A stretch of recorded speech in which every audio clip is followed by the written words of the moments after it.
কৌশলিক গছ মহানিমৰ ব্যৱসায়িক মূল্য গ্ৰাম্য অঞ্চলতে হোক বা নগৰ অঞ্চলতে হোক কৌশলিক গছ হিচাপে মহানিম গছৰ পাত ছাল আজি সৰ্বাধিক ৰূপত ব্যৱহাৰ কৰা হয়।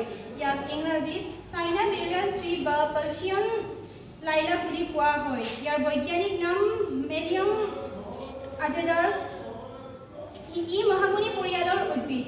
মহানিম গছ উত্তৰ ভাৰতৰ পঞ্জাৱ, হৰিয়ানা, হিমাচল প্ৰদেশ আৰু উত্তৰ প্ৰদেশৰ পূব ভাৰতৰ বিশেষকৈ বিহাৰ আৰু পশ্চিম বংগ, উত্তৰ পূব ভাৰতত অসম, মণিপুৰ, মেঘালয় আদি অঞ্চলৰ লগতে দক্ষিণ ভাৰতৰ কৰ্ণাটক, তামিলনাডুত প্ৰচুৰ পৰিমাণে উৎপন্ন হয়। এই উদ্ভিদৰ পাত তিতা গুণ বিশিষ্ট হোৱাৰ বাবে আয়ুৰ্বেদ শাস্ত্ৰৰ আৰু লোকসমাজৰ বহুভাৱে ব্যৱহাৰ কৰে। মানুহৰ ছালৰ বিভিন্ন ৰোগ যেনে ফুহা, খামুচি আদি নিৰাময় কৰাত এই পাতৰ ৰস ব্যৱহাৰ কৰিব পাৰি। পথাৰত ধান খেতিৰ বৃদ্ধিত বাধা দিয়া, ব্লাছ ৰোগ, চৰহা পোক নিয়ন্ত্ৰণ কৰা আৰু তুংগু ভাইৰাছ নিৰ্মূলৰ ক্ষেত্ৰত ব্যৱহাৰ কৰিব পাৰি।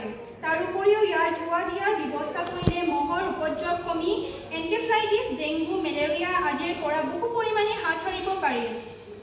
গাঁঠিৰ বিষ আৰু নাৰ্ভিক সমস্যাটো গাঁৱৰ মানুহে ব্যৱহাৰ কৰা দেখা যায়। ইয়াৰ উপৰিও জ্বৰ, কাহ আদিৰ ক্ষেত্ৰত উচিত মাত্ৰাত ব্যৱহাৰ কৰিলেও সুফল পোৱা যায়।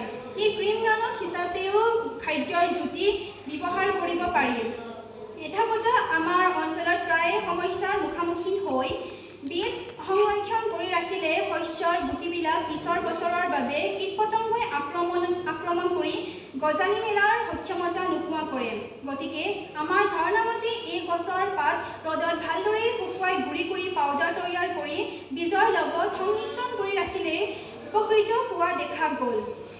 গতিকে বীজ, ধান, মাহ, সৰিয়হ শস্যৰ গুটি এইদৰে ৰাখি সচিবলৈ ৰখাত 100% বীজ ভাইৰাছৰ আক্ৰমণৰ পৰা ৰক্ষা পোৱাৰ লগতে অন্যান্য পোক-পতংগৰ পৰাও হাত সাৰি কৃষকসকলেও এটি সমস্যাৰ সমাধান সূত্ৰ দিব পৰা গ'ল।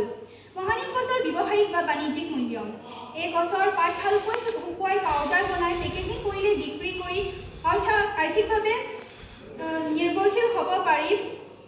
স্থানীয় বজাৰত ইয়াৰ পাউডাৰ বা জুলীয়া মিশ্ৰণ সুৰক্ষিতভাৱে পেকেটত ভৰাই বিক্ৰী কৰিলে কৃষকসকল উপকৃত হোৱাৰ লগতে আত্মনিৰ্ভৰশীল থলুৱা উদ্যোগ গঠন কৰিব পাৰি।